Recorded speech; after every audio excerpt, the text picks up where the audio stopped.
If the one thing you long for most in the world is the sweet release of death, may Lord Melton find you first. Fuck it all up.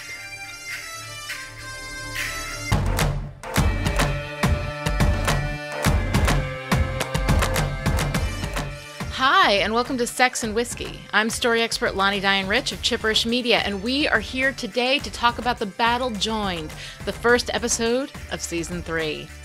The Battle Joined aired on September 10th, 2017, and was written by series showrunner-creator Ronald D. Moore.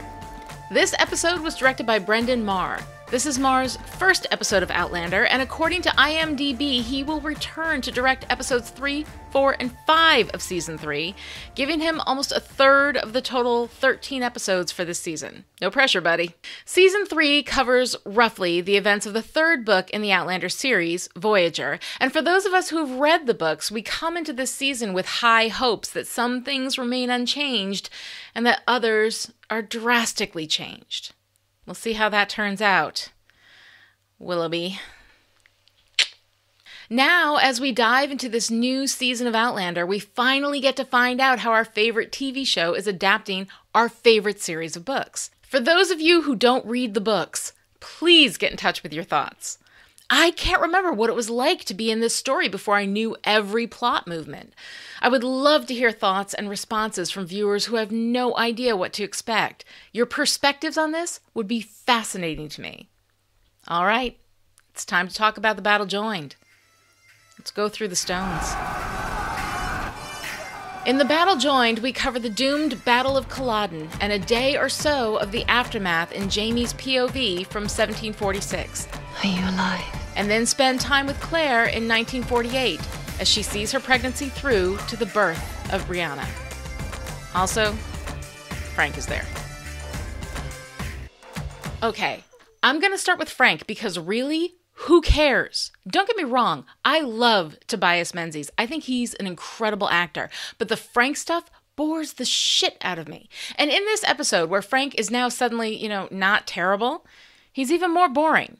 All right, I know. First I complained because he was a jerk, and now I'm complaining when he's actually decent, but it was never about what kind of man Frank was. I just don't care about Frank. He's at least interesting when he's an asshole. Frank being sweet and long-suffering is just Snoresville.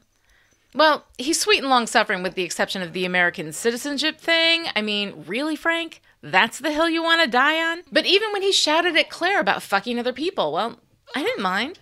All he knows is his wife went missing and came back pregnant. He obviously believes, at least a little bit, the story of her being whisked away 200 years in time by the Stones, but all he absolutely knows for sure is that she left, had sex with another man, and returned home wild-eyed and knocked up. I don't blame Frank for being, a little upset. These are extraordinary circumstances, and he's not an extraordinary man, but he's being pretty good about it, especially considering the era and the fact that he's, Frank. My problem isn't even with Frank, really, but the way Ronald D. Moore insists on taking Claire's story and making it about Frank.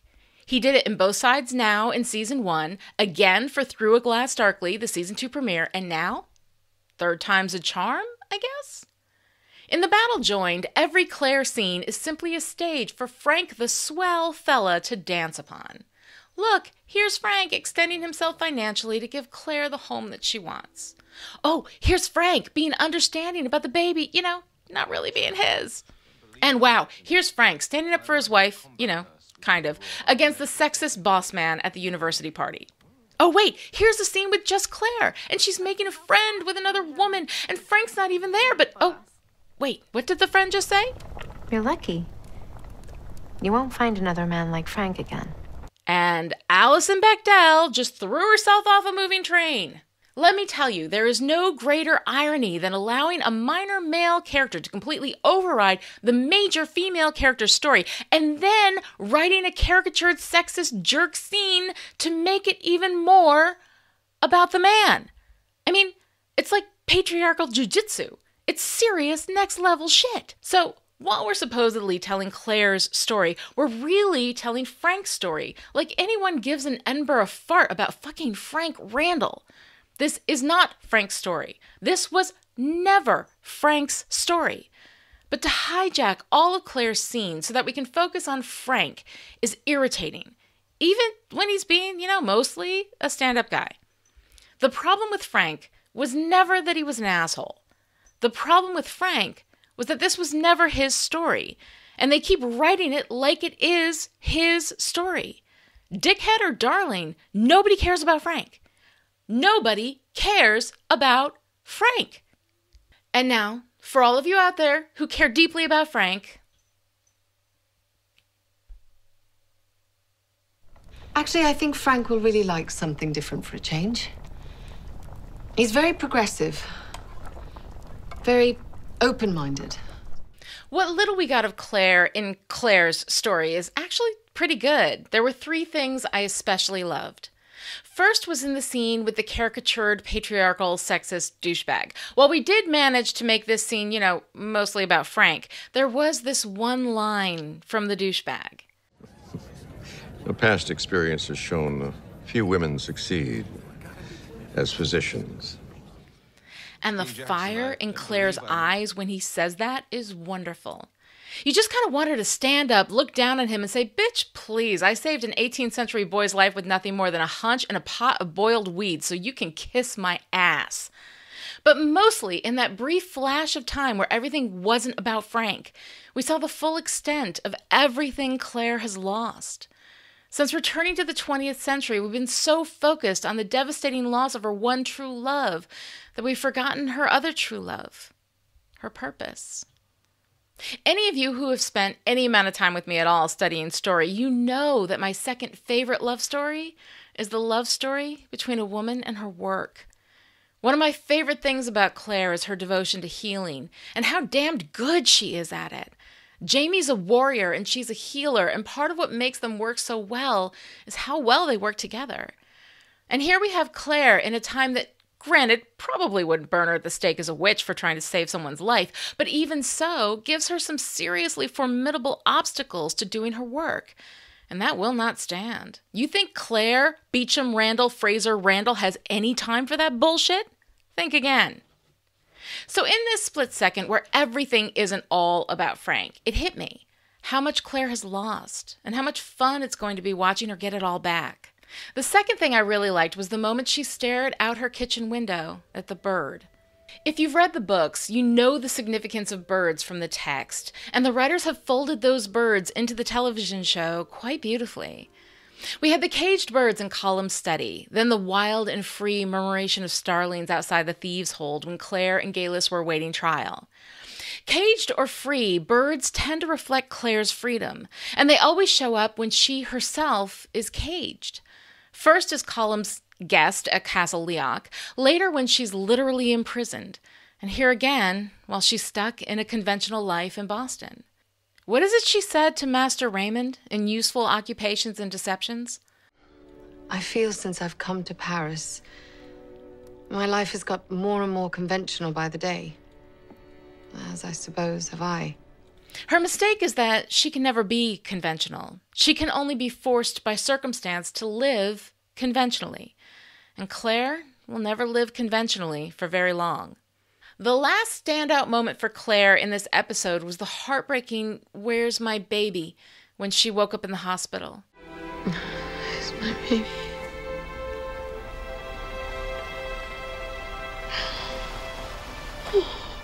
Where's my baby? These are the same words she screamed in futility when she lost faith in season 2. And here we are with this devastating mirror scene. Only this time, Frank wanders in with the baby and makes it all about him again. Just like a mother.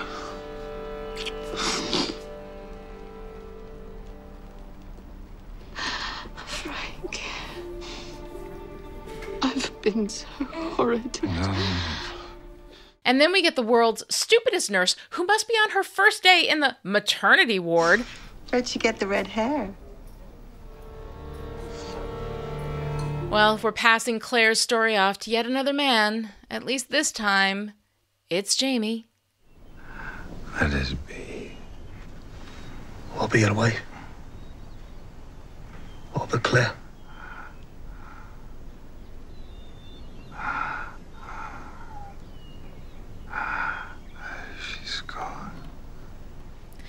this thing I've been saying for years. If you want to tell a good story, torture your characters. I think Diana Gabaldon has taken that literally because, Jesus, Jamie just can't catch a break, can he? We spend a lot of time watching Jamie's face as he remembers in fits and starts the horrors of Culloden Moor and waits patiently to just fucking die.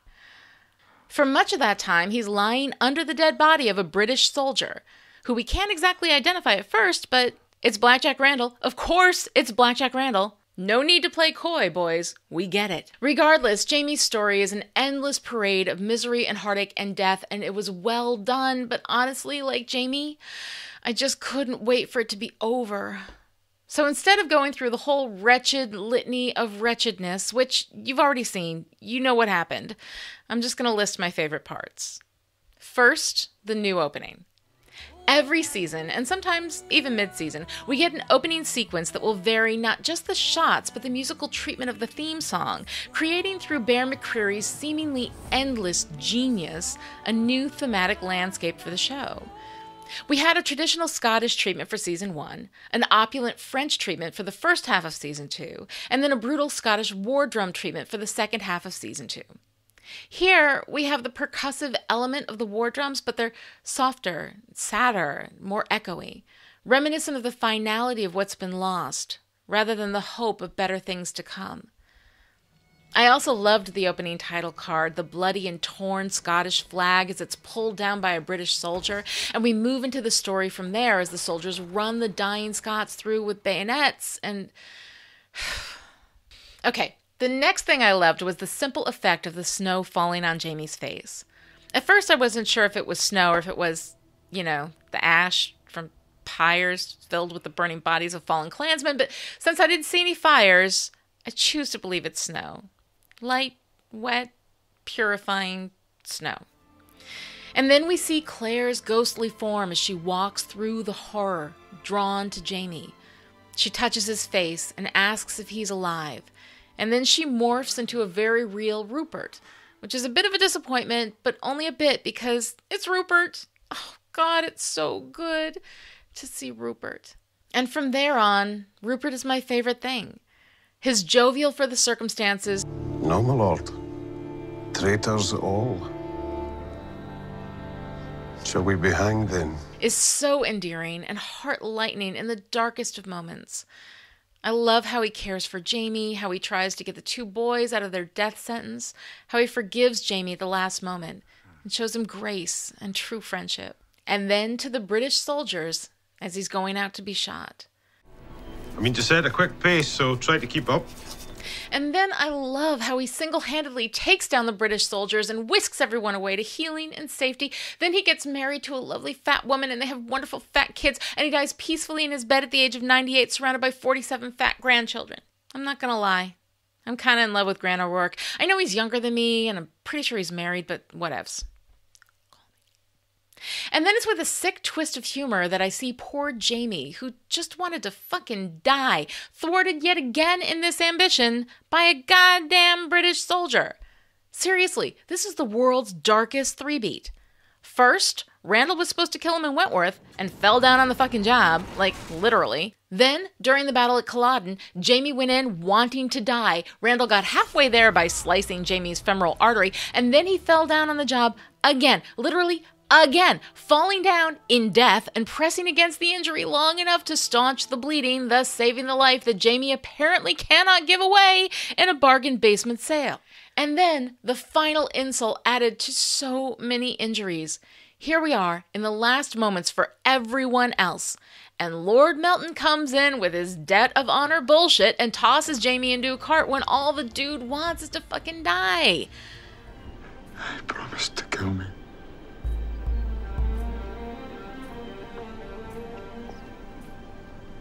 I don't mind if you do it for him. But I can't be too resentful of Lord Melton, because he brings Jamie back to Jenny, and to Ian, to Lallybroch, and to home. At the end of this seemingly endless cavalcade of grim torments, we get Jamie once again reunited with his family, even as his love and his daughter are lost to him forever. So, that's something. Jesus H. Roosevelt Christ. We've got two competing stories here. Jamie's spanning a few days, Claire's spanning her pregnancy to its conclusion, and all of it kind of a hot mess from a narrative point of view. We see what happened, but it's not pulled together in any kind of elegant theme aside from the standard, let's make all of this as much about Tobias Menzies as we possibly can. We have Claire's ghost visiting Jamie. Couldn't we have had Jamie's ghost visiting Claire at some point? Something to tie the stories together, something to make it feel like there's a reflection rather than just a this happened and this happened and this happened. The thing is, a story is a series of events with meaning. So a complete story builds up to something. It can build something in a traditional linear narrative, events piling on events until we resolve the central conflict and boom, you've got a story, like The Gathering. Or you can use a thematic narrative, two separate stories dancing around each other, building to each other's climax separately, but reflecting on each other, like Both Sides Now. I mean, even if we don't care about one of the sides, it still works narratively. You can fracture the narrative chronologically, like The Wedding, using the past to reflect on the present, escalating the story until we reach the climax, which gives us the height of the story's meaning. In all of these examples, we have a story that's about something, leading to something. Here, we just dump event upon event. This happened, then this happened, then this happened, all of it not leading to much, two stories not reflecting on each other, and you get the battle joined. We've got a lot of ground to cover in Season 3. Voyager is a challenging book to adapt, and I don't envy this writing team the job of adapting it. It's not easy, but even a little shaping of the two sides of the narrative, a little reflection, even a thematic connection, something. This is just a recitation of events. And while it's beautifully strung together, in the end, it's still just a recitation of events. I would have liked to have seen something a little more elegant here, but Outlander is almost famous for its disappointing season openers, so maybe next week we'll get something a little, well, better. All right, so I had this idea, and I'm going to do it even though it's a huge risk, but what the hell, nothing ventured, nothing gained, right? I'm going to end every episode of Sex and Whiskey with a question I'd like you guys to answer, and here's how it's going to work. 1, use your phone. Your phone is fine. This is not NBC. It's fine. 2, set it up landscape, because we don't record video and portrait, because we're not animals. 3, and this is optional, lift your glass of whatever beverage you prefer. Tea, coffee, water, soda, whiskey, wine, doesn't matter. I just don't want you parched. And finally, answer my question and send me the video. I know that most people don't like being on video, and also that most people have no interest in being on my stupid show. Like, I get that. I may never get an answer, but I'm going to ask a question every week because I believe in hope and in miracles and in Rupert, okay? That's for you, Rupert. So here's this week's question. Enough about Frank. What did you think of Frank? Sending your video link implies consent for me to use your video on the show, so no backsies. And every week, I'm going to ask a question, so somebody's going to have to send in an answer eventually just to end my public humiliation. I'm looking at you, Drunklander.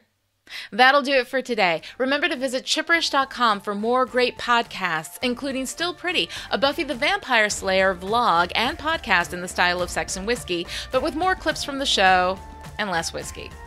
Join me next Sunday night, September 17th at 8 p.m. Eastern for the live tweet of Season 3, Episode 2, Surrender.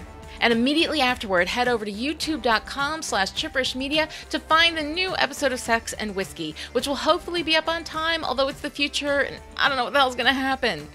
Fingers crossed, right? Slange va. Sex and Whiskey is a Chipperish media production and is entirely funded by passionate story lovers like you. Visit patreon.com/Chipperish to find out how you can become a Chipperish media supporter.